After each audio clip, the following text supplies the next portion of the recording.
what's up? Hi, Deli. Not much this week, I don't think. Although I'm making homemade dog food right now. Although I'm actually not making it. John is, but we have homemade dog food. That's very fancy. I haven't seen you in a couple of days, Yeah, I've been busy. so I didn't even know about the dog food development. Mhm. My dogs just get food out of a can. I know. I've been going to yoga. I've been really trying to make an effort. Do you want to come to yoga with me? No, I don't. Like ever? No. Do you want to come to yoga with me tonight? No, I really don't. All right. Well, I'm doing sound bath on Sunday. Do you want to come with me to do sound bath on Sunday? Del, I can't even tell you how much I don't want to go to sound bath. I know. I'm just setting you up because I love sound bath and you don't. And we've had this conversation a lot. But I always want to get you into it because I feel like it's yoga without the yoga. It's just an hour of lying down and everyone closes their eyes and there's chimes and gongs and soft blankets and coconut water. You know what? I really have to stop you. Everything you've said just makes me so agitated. And by the way, I hate coconut water. Nobody hates coconut water. I hate coconut water. So that's a hard no. Yeah, lying still while somebody's talking about moons and rain sticks over my head is not relaxing. It is so stressful. I start thinking about everything I should be doing. And I can't relax on command. It's because somebody tells me to. You just offended like half of Los Angeles. What would you... What would you... Sorry. What would you define as, what is your sound bath though? What's your... My sound bath, if I want to feel calm, Yeah. I just put on my sneakers, take a brisk walk, and make lists. Oh, that sounds terrible.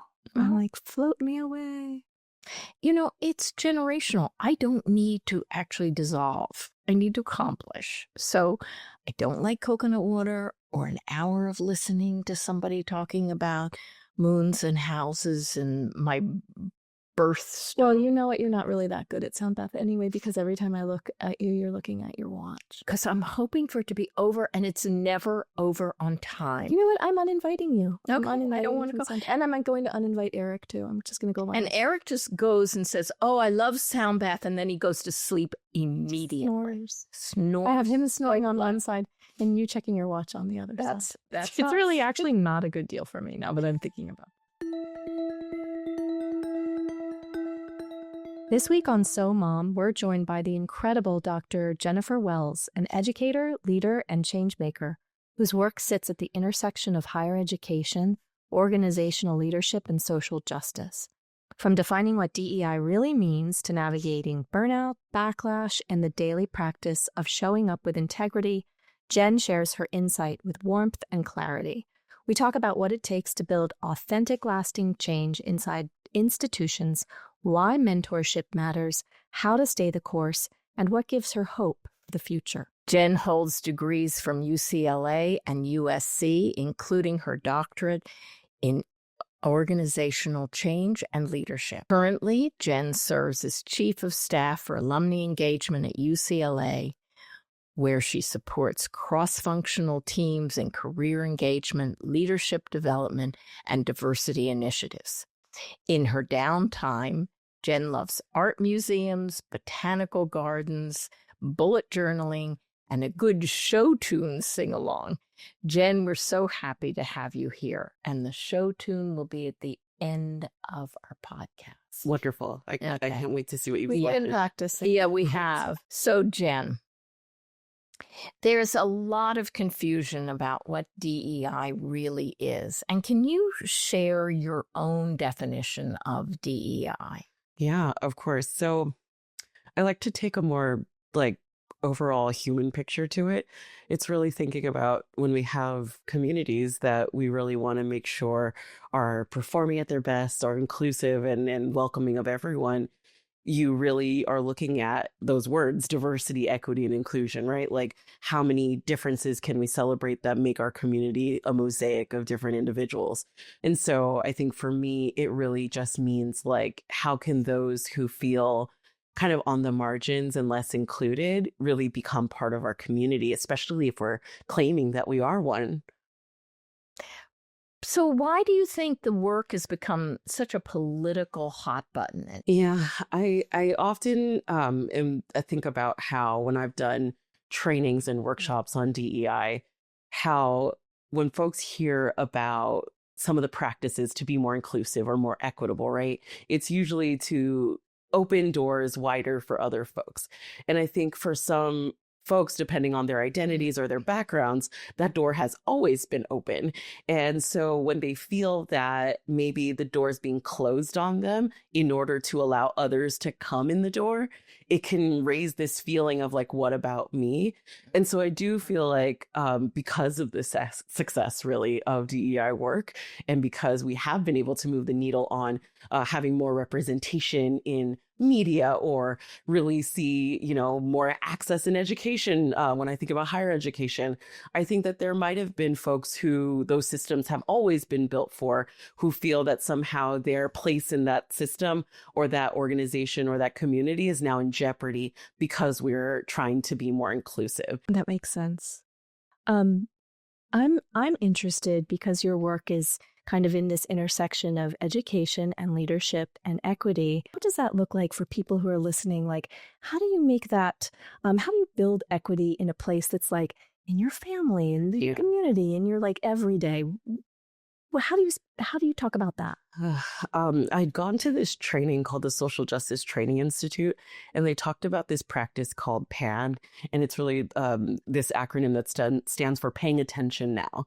And for them, they really defined it as kind of looking around and seeing like who is not participating as much, who doesn't feel like they can feel comfortable in the space, who might be, encountering barriers to whatever you're trying to create. I worked with commuter students and in a college setting, and we would have programs every time at like 6:00 at night. Right. And it's like, oh, those commuter students, they never show up for our programs. Well, yeah, right. It's like, of course they don't. It's 6:00 at night. And so it's really thinking about, how am I creating the setting that's really not bringing folks in? And so when I think about the everyday, it's more about really paying attention to those things, because likely those of us who feel included or ready to take on those things or those systems are kind of built for us, we take that for granted, right? We just go through and it all comes to us.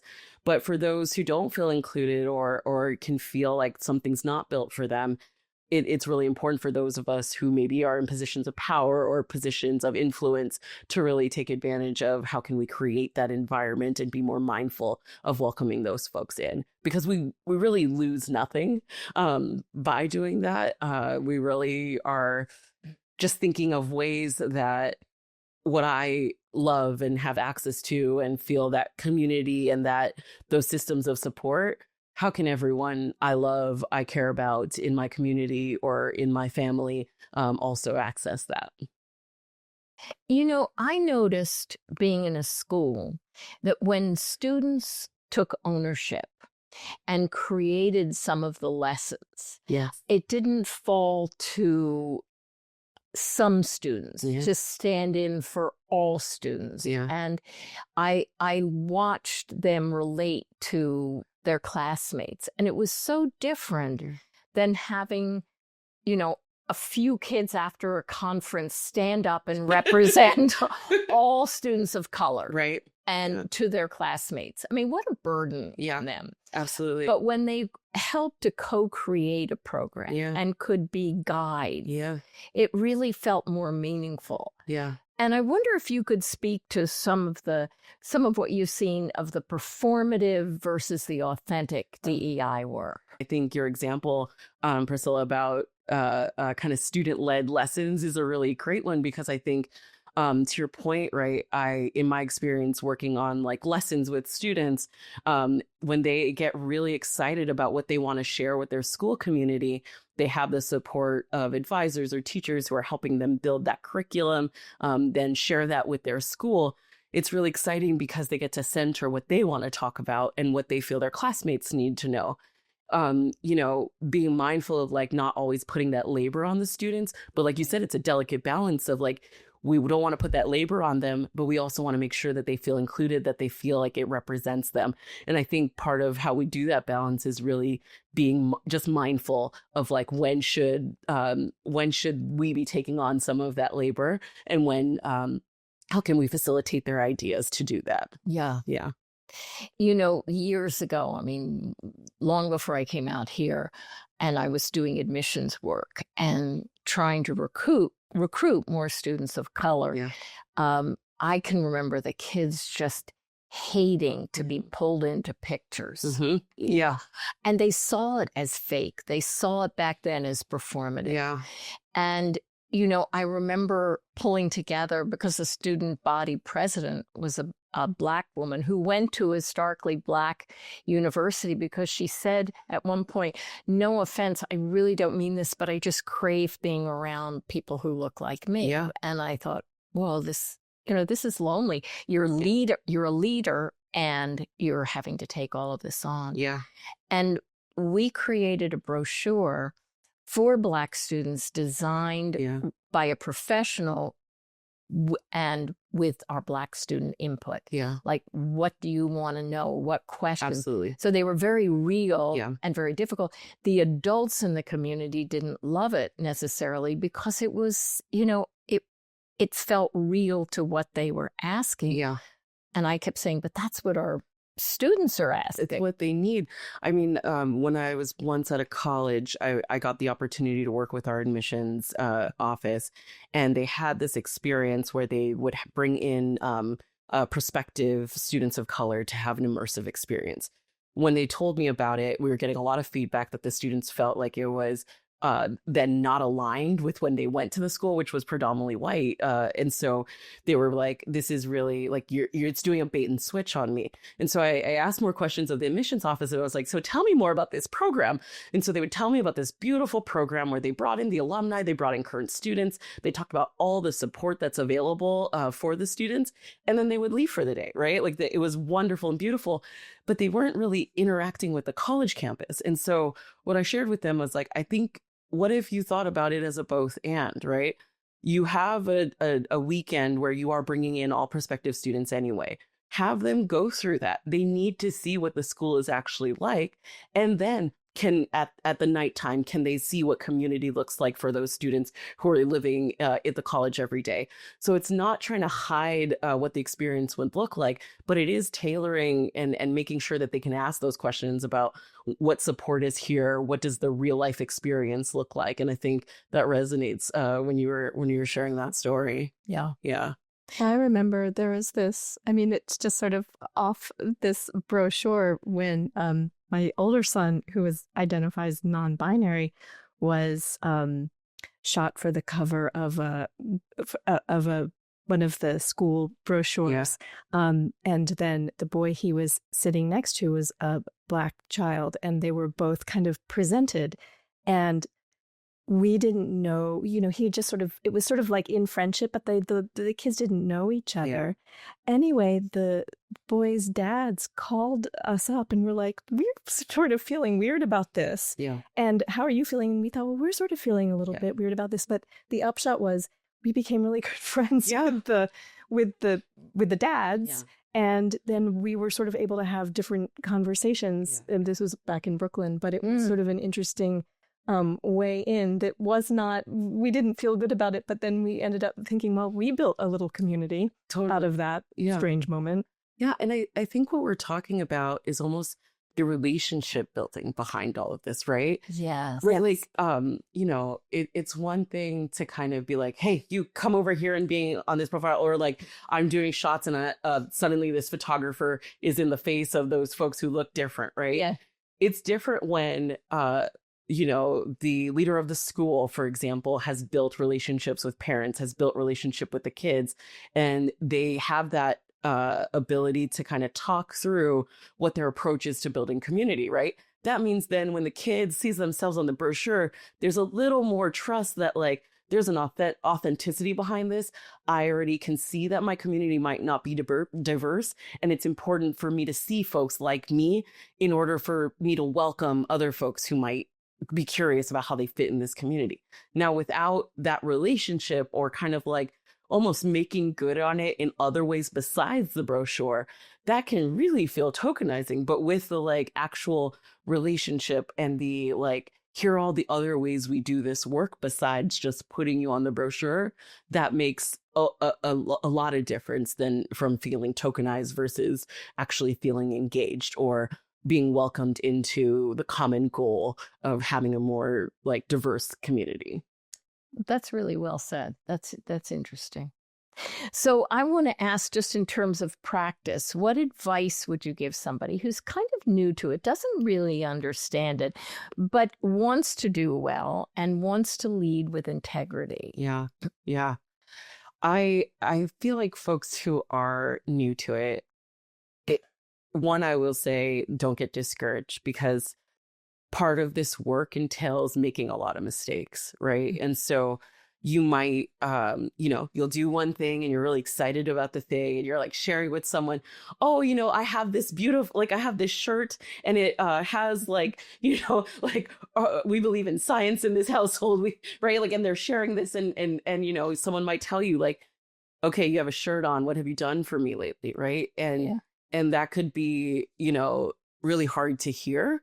And so I would say that if you're getting started and that's one of the ways you're getting started, like, don't be discouraged when you hear that person. And I always talk about like feedback as a gift. Now, it might not always feel like a gift, but like how you're being invited in to kind of think more deeply, right? And so don't get discouraged if like your initial actions are kind of categorized as performative or shallow. It's really thinking about how can you really dive more deeply into the work. I often, I worked with a life coach who talked to me about the idea of a diet and not like what you eat, but more about your news speed and the things that you consume on social media. I often say that one of the things I recommend, not only in reading the news and things like that, but is to really think about like, if you're consuming social media, can you follow creators of the identities that you want to know more about, right?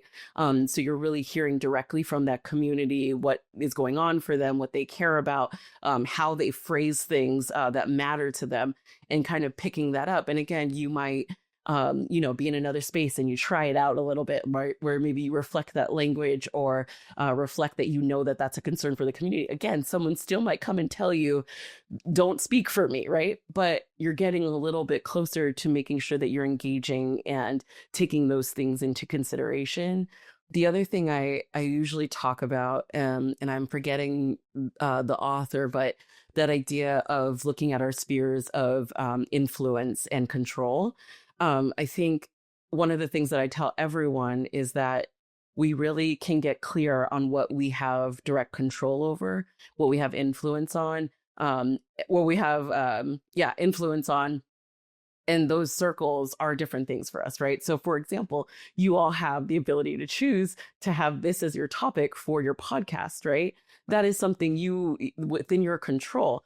Then when we talk about influence, you might not be able to tell your listeners what to do, but you do get to influence them in that manner. And then then the step beyond that is that hopefully your listeners might go on to take different actions based on the podcast episode that you all have posted.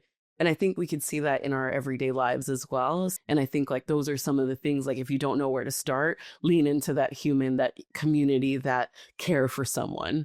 And I think that could go a long way. I think that's true in everyday life. One of the things I learned and working with you is to allow my actions to speak, that every time I said something, it could be performative, unless I am walking the walk. Yeah. And to also acknowledge when things aren't going well, to ask for help. Yeah. And also, but not always just to dump my problems. And I think that that's probably an exhausting part of your work, is that you get everybody saying, what do I do now? Yeah. And, Priscilla, I will say that that's absolutely what I loved working with you about. I often tell folks that like our work together was some of the most meaningful, because to me, you exemplified someone who was always trying, was always putting those things into action, right? But if everyone is doing the work, the impact hopefully won't be as strong because it's shared work with everyone in the organization. It's kind of how you parented too. Yeah, a lot of sharing. work. Shared work. Yeah, you take them for a while. It's all of our responsibility. Yeah, it's everybody's, particularly you, Mom. You take your grandchildren. All right, but it is work. What would you say to people who are feeling overwhelmed right now? You know, there's a lot of creators that I follow. I think it's like the NAP ministry that talks about how rest is really important for this work. I feel like, you know, it can feel overwhelming. It feels like crisis, especially right now. And sometimes the way I phrase it is like the system is designed to tire you out, right? The system is designed to protect itself. So it's going to run you ragged and hope that you give up and hope that you won't do anything anymore. And so I do really believe that we must take care of ourselves and really do that. Maybe you just focus on the small ways that you can connect with someone or create a different experience for someone. And then I would also say, like, how do you find a community? In this work that I've done, I've been really blessed to find fellow DEI practitioners, and whether that space is formal or informal. So, you know, the DEI practitioner meetup or the happy hour that we have because we just need to get together. Those spaces have been really helpful because unfortunately, these organizations operate very similarly. And so you can often find community with folks who are taking on similar challenges and can understand the nuance of the work without you having to like explain all of it to them. And so I think, yeah, it's focusing in on what are the small steps you could take, making sure that you're resting, and then, you know, thinking about what a community could look like. Yeah. I think, you know, trying to be a good ally to, and as a parent to an LGBTQ plus child, something that I always feel like I'm stepping on rakes. Like I always feel like I'm saying the wrong thing. And but one of the things that once he came to me with was that he said, "Mom, you have to stop saying thank you for leading the way." He said, "Just stop. Yeah. Just come with me." You know, and I think kind of getting out with him, like it can be a small thing. Like we went to the LA Film Forum and watched a bunch of movies that I would not otherwise have seen. Yeah.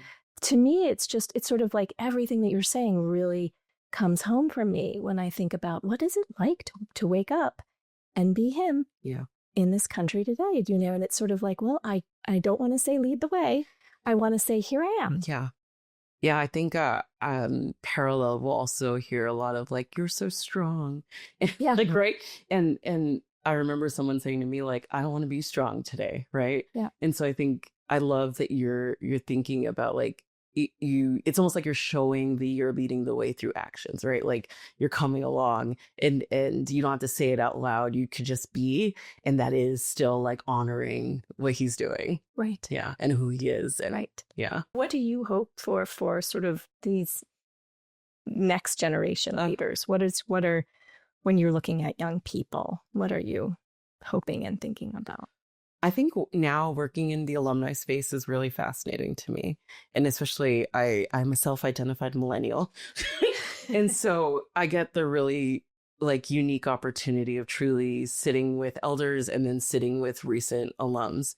And it's really, I find myself wanting to do workshops on like translating across generations, right? Okay. Because what I would say is that this younger generation, they're like, oh no, we don't have the patience to sit around and be okay with the progress we've made. We need more, and we need it now.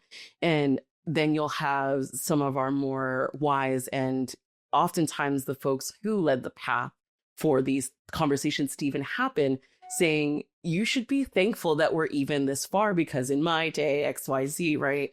And so I think for this younger generation of leaders, I would say like, keep your foot on the pedal, but how might you still take in lessons from those who had to fight harder battles or different battles or more violent battles than some of our leaders today? And how do you hold space for and honor the legacy of those who came before us, whether it's the LGBTQ movement or civil rights movement or women's movement, right? There are so many folks who likely, felt that fear of violence, felt that fear of losing their job, felt that fear of being disowned by their family. And not saying those things don't still happen now, but I do feel like, sometimes there's not as much patience as I think that these younger leaders. What I want for these younger leaders is to keep us accountable, to keep pushing forward, and also, take what our ancestors and those who came before us put in us to keep us on that track. Because I think both are very, very important. And don't be discouraged by those who tell you that can't be done. Don't be discouraged by those who say you're impatient or those who say that you are asking for too much. You might be. And that's probably the only way we'll get it. Thank you, Jen. And thank you for coming. And we didn't warn you of this, but at the end, we do book recs. Oh. So while Adele and I are giving our book recs, think of one that you can do. Okay. So I want to add a recent novel I admire, James by Percival Everett. It's a retelling of the adventures of Huckleberry Finn from Jim's perspective, and it's absolutely brilliant. It's sharp, it's layered, and deeply, deeply moving. Everett is such a fearless writer, and this one really stayed with me. It's beautiful. Okay, and mine is Colored Television by Danzy Senna, which is a comedy about second acts, creative appropriation, and the racial identity industrial complex. It's got a real edge. She is so funny. I went to not one but two Barnes & Nobles to hear her speak. And fun fact, they're married. They are married. Their husband and wife. So they have two bestsellers. Oh my goodness. And couldn't be more different. And it's fabulous. Oh my goodness. Great. Yeah. And so, okay. I was like trying to search for like some amazing book that I've recently read, but I'm just going to be my true and honest self. I actually just finished Sunrise on the Reaping by Susan Collins, which is like one of the prequels to the Hunger Games. And so, right. I'm watching so many TikToks about that. Oh, so you probably have heard that Suzanne has said that she doesn't write unless she has something to say. And this book is all about propaganda and how, how we need to be more media literate and be really examine what we're being fed. If you're familiar with the Hunger Games, it takes us to Haymitch's games. Yeah. And so everyone was saying like, oh, I think I know what Haymitch's games were because they did a recap in Catching Fire about it. And you learn, no, you don't, because that recap was actually done by the Capitol. And so you get to hear. What a smart. It was very amazing. Yeah. So that would be mine. It was great. Great. Yeah, I've heard good things. This is wonderful. This is one of my favorite parts because then now we have more books to read. I know. I will read those books. Jen, thank you so much for coming. This has been wonderful, as I knew it would be. Yeah. And I appreciate you coming out here and spending this time with us. Absolutely. Thank you for having me on. This was great. Thanks for listening to So Mom. Please feel free to hit the like and subscribe button if you like what you hear. We look forward to next week. We'll have a new guest.